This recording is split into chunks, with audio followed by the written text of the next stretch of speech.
जैसा कि आप लोगों को पता होगा यूजीसी नेट जेआरएफ के एग्जाम में टोटल 2 पेपर्स के एग्जाम होते हैं, पेपर 1 और पेपर 2। पेपर 2 वो होता है जिसमें आपने पीजी कर रखा है, मास्टर्स कर रखा है और इसी को आप ऑप्शन लेके फॉर्म फिल करते हैं। जैसे कि मैंने अगर हिस्ट्री से मास्टर्स किया है तो मेरा हिस्ट्री होगा पेपर 2। तो पेपर 2 से टोटल 100 क्वेश्चन आते हैं जो कि 200 नंबर का होता है, यानी कि हर क्वेश्चन 2 मार्क्स का होता है। और पेपर 1 में टोटल 10 टॉपिक्स होते हैं और उस 10 टॉपिक से हर टॉपिक से 5-5 क्वेश्चन आता है और 50 क्वेश्चंस एग्जाम में आते हैं जो कि हर क्वेश्चन 2 मार्क्स का होता है। पेपर 1 सभी के लिए कॉमन होता है, चाहे आपका पेपर 2 कुछ भी हो, आप इकोनॉमिक्स बैकग्राउंड के हो, हिस्ट्री के हो, कॉमर्स के हो, पेपर 1 सभी के लिए कॉमन होता है। तो मैं आप लोगों को पेपर 1 की प्रीवियस ईयर क्वेश्चंस को सीरीज वाइज कंप्लीट करवाऊंगी। ये है जून 2020, जिसमें कि फर्स्ट 20 क्वेश्चंस को मैं डील कर रही हूँ। ये पार्ट 1 है। इसी तरह से पार्ट 2 आएगा और इसी तरह से आगे के ईयर्स के क्वेश्चंस भी आप लोगों को देखने मिलेंगे। आप लोगों को यदि यूजीसी नेट जेआरएफ पेपर 1 के प्रीवियस ईयर के क्वेश्चंस को एक साथ देखना है और सीरीज वाइज चाहिए तो आप हमारे चैनल के प्लेलिस्ट में जा सकते हैं। वहां पे यूजीसी नेट जेआरएफ पेपर 1 करके प्लेलिस्ट बना होगा, इसमें ये सारे ही प्रीवियस ईयर सीक्वेंस वाइज मिल जाएंगे। और आप यदि फर्स्ट टाइम में ही यूजीसी नेट जेआरएफ क्वालिफाई करना चाहते हैं तो आप डेली बाइट की पेड मेंबरशिप भी ले सकते हैं। पेड मेंबरशिप में क्या मिलेगा, क्या इंस्ट्रक्शंस हैं, कैसे आपको एग्जाम क्वालिफाई करवाया जाएगा, इन सभी बातों को यदि आपको समझना है तो आप इसी प्लेलिस्ट में ये वाला लेक्चर को आप देख सकते हैं। इसमें मेंबरशिप से रिलेटेड सारे ही डिटेल्स को एक्सप्लेन किया गया है बहुत ही अच्छे से। तो चलिए हम देखते हैं हमारा पहला क्वेश्चन। अगर आप कोई रिसर्च प्रोजेक्ट कर रहे हैं जिसमें कि आपने ट्रायंगुलेशन अप्रोच को ऑप्ट किया है, ट्रायंगुलेशन अप्रोच यानी कि त्रिभुज दृष्टिकोण, तो आपका जो इन्वेस्टिगेशन होगा स्टडी से रिलेटेड जो कि parental participation, attitude and problem based होगा, तो ये इनमें से किन बातों पे डिपेंड करेगा। तो देखिए सबसे पहला क्वेश्चन उठता है कि ये ट्रायंगुलेशन अप्रोच यानी कि त्रिभुज दृष्टिकोण होता क्या है। तो त्रिभुज दृष्टिकोण के अंदर है ना बहुत सारे मल्टी मेथड्स यूज किए जाते हैं डेटा को कलेक्ट करने के लिए। ऐसा नहीं कि सिर्फ इंटरव्यू ले लिया और जो डेटा आया उसके अकॉर्डिंग रिसर्च कंडक्ट कर लिया या फिर जो प्रीवियस डेटा पहले से अवेलेबल है उसे रीड करके उस पर रिसर्च कंडक्ट कर लिया, नहीं, बल्कि यहाँ पे मल्टीपल मेथड्स यूज किए जाते हैं डेटा गैदरिंग के लिए, जिससे कि जो अंडरस्टैंडिंग होगी रिसर्च की वो और अच्छे से डेवलप हो। तो यहाँ पे इसका आंसर क्या हो जाएगा, ऑप्शन नंबर डी। यानी कि इसके अंदर आपको अगर डेटा गैदर करना है, इन्वेस्टिगेशन करना है, तो आप इंटरव्यूज करेंगे, ऑब्जर्वेशंस करेंगे और डिस्कस करेंगे अपने टॉपिक पे। नेक्स्ट, इनमें से किन किन स्टेप्स में रिसर्च एथिक्स को, रिसर्च एथिक्स मतलब क्या होता है, देखिए रिसर्च के कुछ नियम कानून होते हैं, अगर उस नियम कानून का उल्लंघन होता है तो उसे ही कहते हैं रिसर्च एथिक्स का वॉयलेशन होना। तो ऐसे कौन कौन से स्टेप्स होते हैं जिसमें कि ये स्कोप होता है, चांसेस होते हैं कि रिसर्च में वॉयलेशन हो जाए, नियम कानून टूटने लगे रिसर्च एथिक्स के। तो इसका आंसर क्या हो जाएगा, ऑप्शन नंबर 3।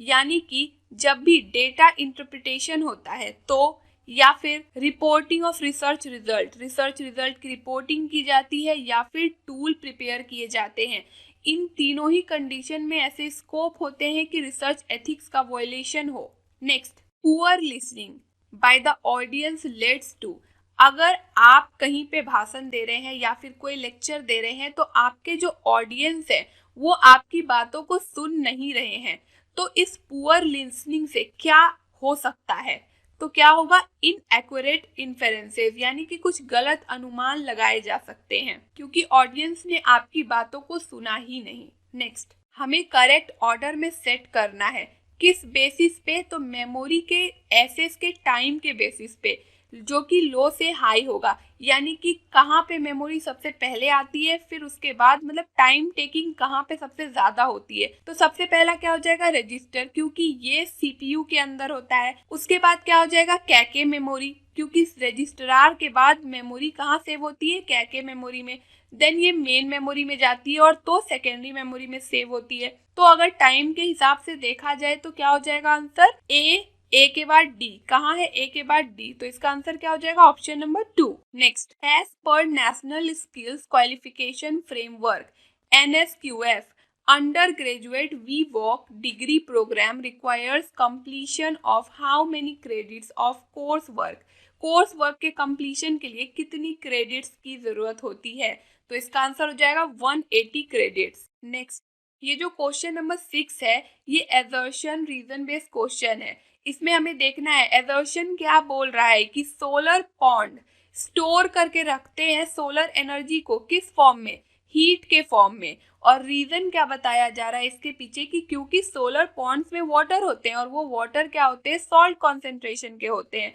तो इसका आंसर क्या हो जाएगा, ऑप्शन नंबर 1। दोनों ही करेक्ट है, एजर्शन रीजन, और रीजन जो है एक्सप्लेन कर रहा है एजर्शन को, यानी कि सोलर पॉन्ड्स में जो वाटर कंटेन रहता है वो सॉल्ट कंसेंट्रेशन का होता है और उसी के कारण वो सोलर एनर्जी को हीट के फॉर्म में स्टोर कर पाता है। नेक्स्ट, क्वेश्चन नंबर 7 भी एजर्शन रीजन बेस्ड क्वेश्चन है।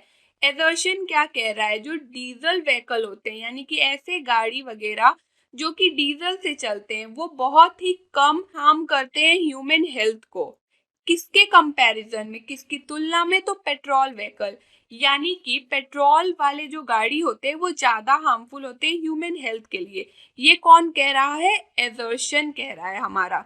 और रीजन क्या कह रहा है कि देखिए वो जो हाइड्रोकार्बन या कार्बन मोनोऑक्साइड रिलीज होता है बहुत ही कम होता है डीजल व्हीकल में, यानी कि अगर पेट्रोल के व्हीकल्स चलते तो उससे हाइड्रोकार्बन और कार्बन मोनोऑक्साइड बहुत ही ज्यादा रिलीज होता है, लेकिन डीजल व्हीकल में बहुत ही कम रिलीज होता है। तो इसका आंसर क्या हो जाएगा, ऑप्शन नंबर 4।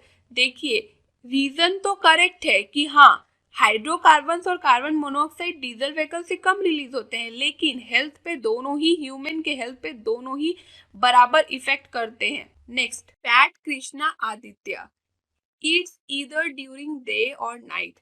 देखिए क्या बोल रहा है कि फैट कृष्णा आदित्य है, एक मोटा कृष्णा आदित्य है जो हो सकता है दिन या रात में कभी खाता होगा।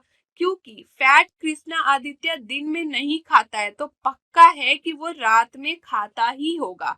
तो इसमें कौन सा अप्लाई हो रहा है, तो देखिए आप लोग ये क्वेश्चन देख के सोच रहे होंगे ये क्वेश्चन कहाँ से आ गया। तो ये यूजीसी नेट जेआरएफ पेपर 1 के का एक इंडियन लॉजिक टॉपिक होगा, लॉजिकल रीजनिंग का। तो ये क्वेश्चन वहां से है। तो इन सभी को समझने के लिए आप डेली बाइट की मेंबरशिप ले सकते हैं। वहां पे आपको लेक्चर्स के फॉर्म में इन बातों को बहुत ही इजी और एग्जाम ओरिएंटेड मैनर में आपको ये समझाया जाएगा। तो चलिए हम लोग देखते हैं कि इसका आंसर क्या हो जाएगा, ऑप्शन नंबर 4 यानी कि इम्प्लीकेशन, अर्थपति। तो देखिए अर्थपति होता क्या है, अर्थपति में जितने भी नॉलेज होते हैं, जो भी नॉलेज हमें अनुमान, उपमान, शब्द, इन सभी से मिलता है ना, हम क्या करते हैं अर्थपति में उसका इम्प्लीकेशन करते हैं। इसीलिए यहाँ पे कंफर्मेशन के साथ कहा जा रहा है कि क्योंकि कृष्ण आदित्य मोटा है वो दिन में या रात में कभी तो खाता होगा, अगर वो दिन में नहीं खाता है तो रात में खाता ही होगा। नेक्स्ट, ये स्टेटमेंट 1 और स्टेटमेंट 2 है। स्टेटमेंट 1 कह रहा है कि instructional technology is a network of technique pressed into service for realising instructional objectives.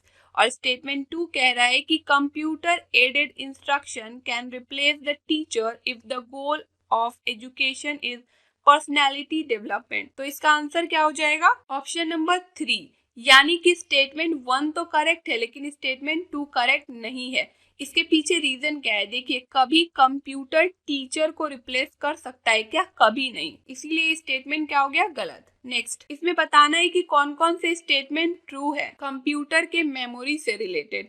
तो बोल रहा है कैके मेमोरी एक वॉलेटाइल मेमोरी है, या फिर मैग्नेटिक मेमोरी एक वॉलेटाइल मेमोरी है, या फिर फ्लैश मेमोरी एक वॉलेटाइल मेमोरी है, या फिर रैम एक वॉलेटाइल मेमोरी है। तो सबसे पहला सवाल उठता है वॉलेटाइल मेमोरी क्या होता है। तो देखिए वॉलेटाइल मेमोरी का मतलब हो गया जब भी हम लोग काम करते हैं अपने कंप्यूटर पे तो चीजें सेव होती जाती है, लेकिन अगर किसी कारण से हमारा कंप्यूटर बंद हो जाए, जैसे कि लाइट कट जाए, तो वहां पे क्या होता है, ये डेटा है ना इरेज हो जाती है, परमानेंटली सेव नहीं होती है। तो इसे ही वॉलेटाइल मेमोरी कहते हैं। तो इसका आंसर क्या हो जाएगा? Option number 3। यहाँ पे जो रैम होता है, रैम एक वॉलेटाइल मेमोरी होता है और कैके मेमोरी भी वॉलेटाइल मेमोरी होता है। यदि आप यूजीसी नेट जेआरएफ की प्रिपरेशन कर रहे हैं तो आप अपने प्रिपरेशन को बूस्ट कर सकते हैं www.delhiwise.in पे, जहाँ पे नेट जेआरएफ के क्वेश्चन पेपर और सैंपल पेपर्स मिलेंगे, जहाँ पे आप मॉक दे करके अपने परफॉर्मेंस को खुद से इवेलुएट कर सकते हैं। तो चलिए हम देखते हैं हमारा नेक्स्ट क्वेश्चन। ये भी स्टेटमेंट पे बेस्ड क्वेश्चन है और हमें देखना है कि स्टेटमेंट कौन सा करेक्ट है या नहीं है। Free and unlimited use of non verbal cues enhance the communicative aspects of the classroom. Statement 2 कह रहा है कि a pleasant persona of a teacher enlivens the classroom ecosystem. तो इसका आंसर क्या हो जाएगा? ऑप्शन नंबर 4, यानी कि स्टेटमेंट 1 इनकरेक्ट है, स्टेटमेंट 2 करेक्ट है। तो देखिए, एक टीचर का पर्सोना कैसा होना चाहिए? प्लेजेंट होना चाहिए। इससे क्लासरूम बहुत ही अच्छा और क्लासरूम का इकोसिस्टम बहुत अच्छा बना हुआ रहता है। और अगर फ्री एंड अनलिमिटेड किसी भी चीज का यूज किया जाएगा, वर्बल या नॉन वर्बल, तो क्लासरूम क्या हो जाएगी? बहुत ज्यादा डिस्टर्ब हो जाएगा।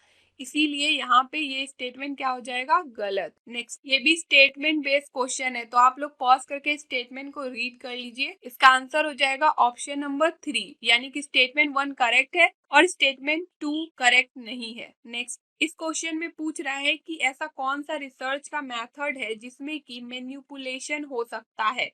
तो देखिए, इसका आंसर क्या हो जाएगा? ऑप्शन नंबर बी, यानी कि एक्सपेरिमेंटल मेथड, जहां पे मैनिपुलेशन वर्ड का यूज किया जाए कि हम अपने हिसाब से चीजों को हैंडल कर सकते हैं, वहां पे क्या हो जाएगा आंसर? Experimental method. नेक्स्ट, इनमें से क्या क्या कंसिक्वेंसेज है? कंसिक्वेंसेज यानी कि परिणाम है किस चीज का? तो इफेक्टिव कम्युनिकेशन का।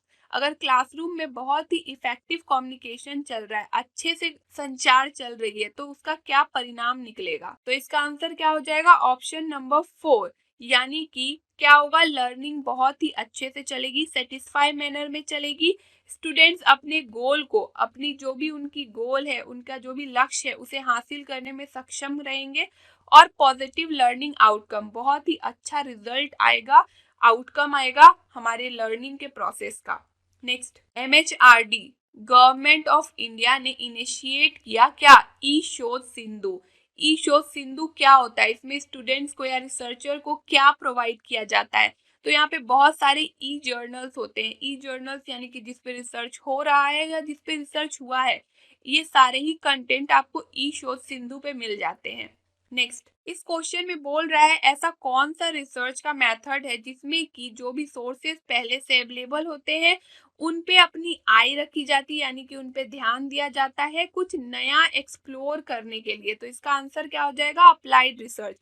अप्लाइड रिसर्च देखिए क्या होता है, इसमें जो भी पहले की पास्ट थ्योरीज होती है ना, उसके बेसिस पे कुछ नया जनरेट किया जाता है। नेक्स्ट, हमें क्रोनोलॉजिकली सीक्वेंस में अरेंज करना है। क्रोनोलॉजिकली यानी कि समय के हिसाब से, समय काल के हिसाब से, कि कौन से ऐसे कंट्रीज है जिन्होंने एजुकेशनल ब्रॉडकास्टिंग चैनल्स को ऑप्ट किया। तो इसका आंसर क्या हो जाएगा? Option number 1। यहाँ सबसे पहले किसने ऑप्ट किया? यूनाइटेड स्टेट्स यानी कि अमेरिका ने।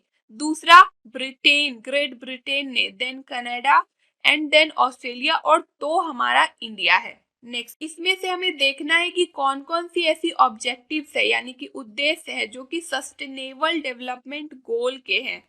तो इसका आंसर क्या हो जाएगा? ऑप्शन नंबर ए, यानी कि responsible consumption and production, life on land and then reduced inequality. ये तीनों ही क्या है? गोल है हमारे सस्टेनेबल डेवलपमेंट के। तो देखिए, सस्टेनेबल डेवलपमेंट के गोल्स ना डायरेक्टली सीक्वेंस वाइज भी एग्जाम में पूछ लिया जाता है, इसलिए सस्टेनेबल डेवलपमेंट गोल और मिलेनियम डेवलपमेंट गोल बहुत ही इंपॉर्टेंट हो जाता है एग्जाम पॉइंट ऑफ व्यू से। नेक्स्ट, इनमें से कौन सा ऐसा सेक्टर है जिसने की बहुत ही लीस्ट कंट्रीब्यूट किया, यानी कि बहुत ही कम अपना योगदान दिया है? किस चीज में? कार्बन डाइऑक्साइड के इमिशन में, यानी कि कार्बन डाइऑक्साइड जो जनरेट होता है उसमें अपना बहुत ही कम योगदान दिया है। कब? In the year 2014। किसके अकॉर्डिंग? तो IPCC रिपोर्ट के अकॉर्डिंग। तो इसका आंसर क्या हो जाएगा? ट्रांसपोर्टेशन।